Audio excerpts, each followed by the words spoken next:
Challenge भी है लेकिन एक बहुत बड़ी अपॉर्चुनिटी भी है। अगर हम मॉडर्न टेक्नोलॉजी से लेस आपको ट्रेनिंग देंगे, वोकेशनल ट्रेनिंग हो, आईटी लेड, एआई लेड, तो पाकिस्तान का आप अजीम सरमाया बन जाएंगे। जिन ममालिक को अल्लाह ताला ने तेल, ब्लैक गोल्ड दिया है या नेचुरल गैस दी है, बाखुदा बिला खौफ तरदीद मैं कह सकता हूँ कि अल्लाह ताला ने पाकिस्तान को कुदरती नेमतों से माला माल तो किया है, लेकिन चारों सूबों में, आज़ाद कश्मीर में, गिलगित बल्तिस्तान में करोड़ों बच्चे और बच्चियां हैं। अगर हम अपना सरमाया उनके कदमों में निछावर करें और बेहतरीन ट्रेनिंग जो आज के दौर की रिक्वायरमेंट है आपको देंगे, तो मैं समझता हूं कि पाकिस्तान दुनिया का सबसे ज़्यादा तरक्की याफ्ता मुल्क बनेगा चंद सालों में।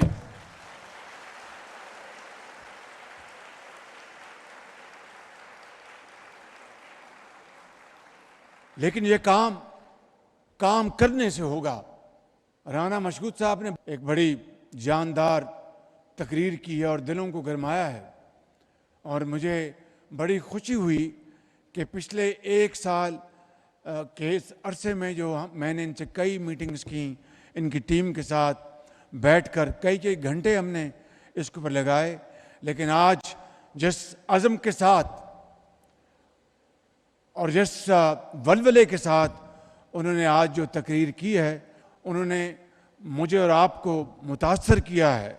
इनको मैंने एक ही टास्क दिया है, प्रोडक्टिव एम्प्लॉयमेंट, यानी यूथ की वो एम्प्लॉयमेंट जो उनको हम ट्रेनिंग देने के बाद, चाहे वो कारखाने हैं, चाहे वो हमारे ज़राअत है, चाहे वो हमारे एक्सपोर्ट हाउसेस हैं, चाहे वो हमारे आईटी हाउसेस हैं या यूनिवर्सिटीज़ हैं या हमारे टेक्निकल सेंटर्स हैं, वहाँ पर यूथ को हम प्रोडक्टिव एम्प्लॉयमेंट दिलवाएं, बेहतरीन उनको ट्रेनिंग दिलवाने के बाद।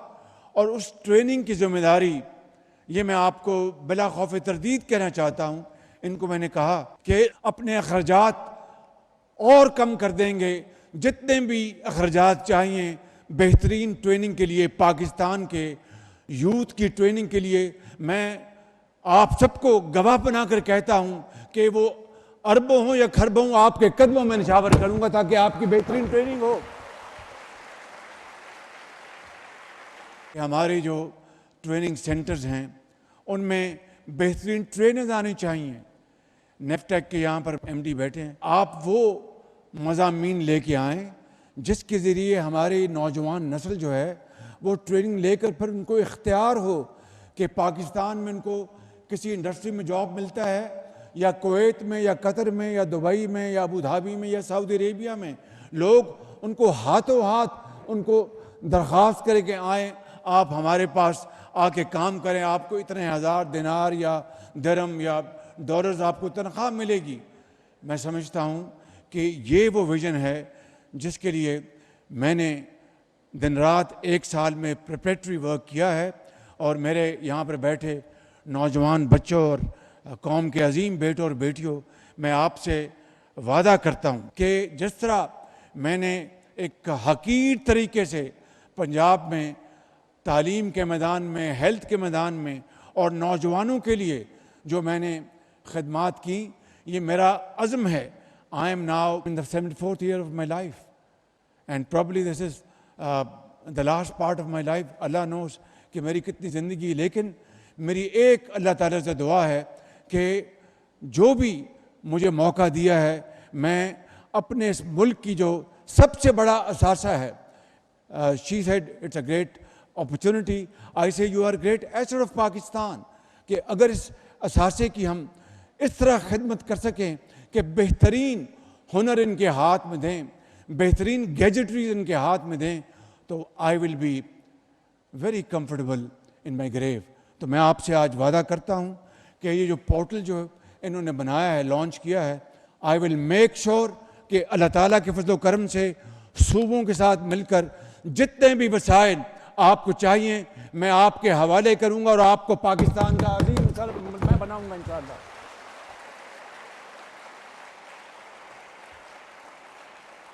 आपको एक दो बातें बताना चाहता हूँ। यू मस्ट नो कि हमारे कर्जे 77 साल में कितने बढ़ चुके हैं, और ये जो IMF का प्रोग्राम है, मेरी अल्लाह ताला से दुआ है कि ये पाकिस्तान की तारीख का आखिरी प्रोग्राम हो, क्योंकि IMF के प्रोग्रामों से कौमें तरक्की नहीं करती। IMF के प्रोग्राम से कौमें अपनी इकॉनमी को स्टेबल कर लेती हैं, उनके जो मेगा इंडिकेटर्स हैं उनको स्टेबल कर लेती हैं। वो स्टेबिलिटी अल्हम्दुलिल्लाह आ चुकी। आपको जिस तरह पता होगा कि IMF का स्टाफ लेवल एग्रीमेंट हो गया। This is a step towards IMF's governing bodies meeting in May, where they will approve our next tranche, जो $1 बिलियन है। मगर $1 बिलियन एक कर्ज है, ये कोई हमने कमाया नहीं है। आपने, जो हमारी यूथ है, आपने अपने हुनर के साथ, मेहनत के साथ इंशाअल्लाह इस कर्जे की ज़िंदगी को आपने इज्जत और वक़ार की ज़िंदगी में बदलना है। और खुदा की कसम ये बिल्कुल मुमकिन है, क्योंकि मैं आपके चेहरों को देख रहा हूँ कि बड़े ताबनाक चेहरे हैं आपके ख्वाब बड़े अजीम ख्वाब है आपके। मगर ये किस तरह होगा? मुसलसल मेहनत, मेहनत और मेहनत। जिस शख्स की तस्वीर अभी आपने देखी, वो पाकिस्तान बनते वक्त आपने देखी, आपने उसका ये फरमान है कि मेहनत, मेहनत और मेहनत। मेरे बुज़ुर्गों, मेरे भाइयों और मेरे नौजवान कौम के अजीम सपूतों, बेटों और बेटियों कौम के, मैं ईमानदारी से समझता हूँ कि हमें इस बात का मैंने फैसला मैं कर चुका हूँ, और आपको मेरे साथ मिलना होगा कि हमने मिलकर शबाना रोज़ मेहनत करनी। मैं आपको एक मिसाल जो अभी मैं कहा था बताना चाहता हूँ, वो ये है कि अभी पिछले 3 हफ्तों में 34 अरब रुपए ख़जाने में आए। किस तरह? ये सुन ले ज़रा बात, ताकि you can understand where I am coming from and how should we be moving forward. मामला ये है कि जब 2021-22 में डॉलर और रुपए का बिल्कुल ही अपना जो इक्विटी थी वो ख़राब हो गई और रुपया बहुत नीचे जा रहा था, तो बैंकों ने बेपनाह फॉरेन एक्सचेंज के ऊपर विंडफॉल प्रॉफिट कमाया। उनके ऊपर एक टैक्स लग गया, वो सब चले गए अदालतों में। कई सालों से वो स्टे ऑर्डर था। मैंने पिछले 1 साल में सारा प्लान बनाया कि किस तरह हम कर्ज़ों से जान छुड़वाएं। पैदावार बढ़ानी है, बिल्कुल बढ़ानी है। एक्सपोर्ट्स बढ़ानी है, बिल्कुल बढ़ानी है। लेकिन जो कौमी ख़जाने में, ये बात अलहदा है कि कौमी ख़जाने में जो वसाइल आएँ तालीम के लिए, इलाज के लिए, इंफ्रास्ट्रक्चर के लिए, ट्रेनिंग के लिए खर्च होते कि नहीं, that is a big question mark. लेकिन ख़जाने में वो पैसे आए तो सही। अरबों नहीं खरबों के मुकदमात अदालतों में हैं, ट्रिब्यूनल्स में हैं, हाई कोर्ट्स में हैं, सुप्रीम कोर्ट्स में हैं। तो हमने एक प्लान बनाया। तो आप अंदाज़ा करें कि पूरे अच्छे तरीके से जो ये कलूजन थी FBR की और बाकी जिन्होंने टैक्स देने थे उसको तोड़ा, और 3 हफ्ते पहले सिंध हाई कोर्ट से स्टे ऑर्डर खारिज कराया जो कई साल से था। और वो क्या था? सारा एक पहले से प्लान के तहत कि जाओ जाके अपना तारीख ले लेना।